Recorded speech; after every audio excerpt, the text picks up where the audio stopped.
Hi, I'm Marie Plutt from aspirationsresume.com, here to give you your daily resume tip. So today I'd like to talk to you about showcasing your personality within the context of a resume.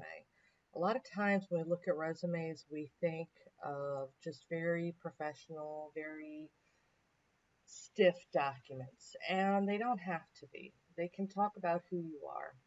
And I have three tried and true methods that I use to demonstrate or prove your personality.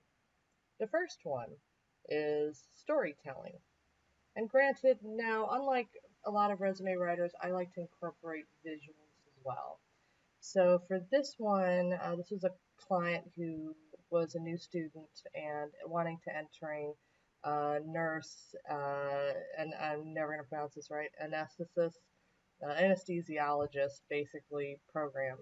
And I asked her why she had all this history of doing nursing and being a nurse in pretty much critical care and ICU. So I assumed it was for a relaxed change of pace. And no, she had a very uh, heartbreaking story about her daughter having an emergency appendectomy and feeling the comfort that the last person she saw before those operating doors swung closed was seeing, talking to a very calming, soothing anesthesiologist. And at that point, she realized this is my destiny. So here I wrote, and this is a fictionalized name, not a real name, but I put Annie Jones and I quoted Annie Jones so that you could definitely tell it was her telling the story.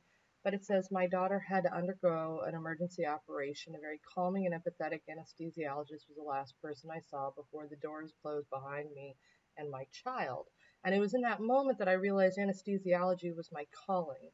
I want to be the comforting and professional presence for others. I want family members to know that their loved ones are in the most capable hands imaginable when those doors close behind the patients. So I wanted anybody who's ever been in an operating room or helped their loved ones in a hospital situation knows that dreaded feeling with the doors closing. So I use this as an inspirational story and a way to make an emotional connection with the reader, because ideally you want a human reader to remember you. And so something like this makes you memorable. I also will use personal triumphs. Now, this is my winner for the 2019 Difficult Transition Tory Award. And this lady, and again, fictional name, I used an inspiring kind of general header and, blue skies, clouds, but turning impossible situations into inspiring success is the very first line that I do. But then at the very end, she had this situation where, in 2015, she had a company, she was a CFO, and she ran a company with her husband and then got into a really bad skiing accident. I believe it was a skiing accident. And she was told, or car accident, I forget which, I'm sorry. She was told she could never walk again. That she had done so much damage, and I think she was paralyzed, that she wasn't going to be able to walk again. So at this point, the company ends, and her husband leaves her to raise their kids alone and to put them through college. So she did all this volunteer work at her temple. Just a really inspiring lady, so I wanted to do some beautiful work for her. But at the end, I put personal triumphs, and as well as her professional history, I wanted to show that she generated 2 million in donations for Habitat for Humanity, raised 1.75 million for the United Way, but also achieved 100% injury rehabilitation skiing down mountains after being told walking would no longer be possible in 2015. So now she skis. I think it was a car wreck. But yeah, I like to put in personal triumphs. And of course, probably the most effective way possible to showcase what makes you stand out is to get the testimonials of others, because anything else, you're just really talking about yourself and, talking about how wonderful you are. It's actually more convincing when you can give that from a third party perspective. And so this was a client I was very I'm a huge fan of his, but he's a credit collector. You know, he runs credit collections agencies, and of course, everybody knows how terrifying and awful that must be. People don't like collectors in general.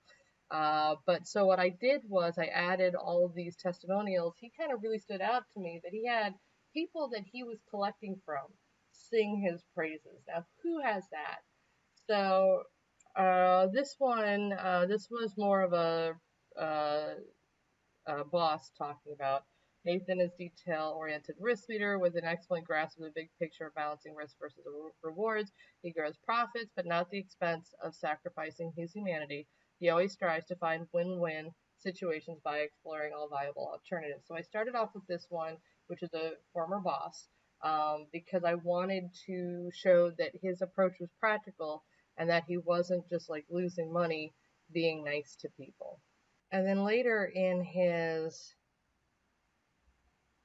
resume, I wanted to put a quote from a former debtor, somebody who owed money. And so then it was Nathan was delightful and easy to work with. As our company struggled to prevent bankruptcy, we were inundated with many cutthroat creditors demanding immediate payment.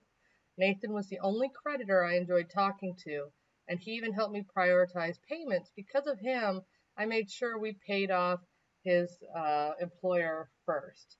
So this is somebody coming at you from a personal standpoint. So the idea of a likable credit collector was just very, very appealing to me, and shows again his personality and proves it through a different lens. Thank you for watching today's daily tip. Again, my name is Marie Plett, and I am from aspirationsresume.com. Please contact me today if you are seeking only the finest in resume development.